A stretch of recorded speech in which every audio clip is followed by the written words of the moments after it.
Kwanza mchungaji Kengei alisema kwamba mimi sina talent.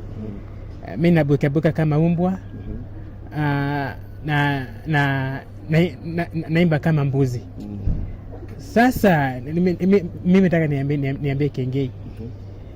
Kengei bala afanye kazi ya Mungu. Anakuja kuingilia maisha ya Steve Simple Boy. Unaona hiyo haifai. Na si Mungu mwenye aliniumba.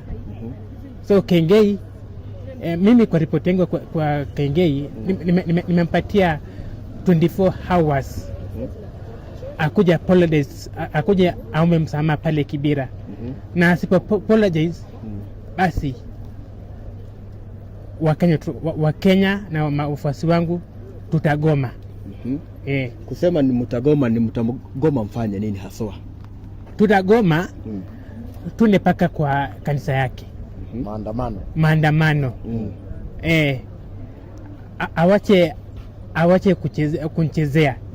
Hiyo ni kama amendharau. Unaona? Sasa asipomba msamaha basi Wakenya, isa na niambia Wakenya wenzangu tugome.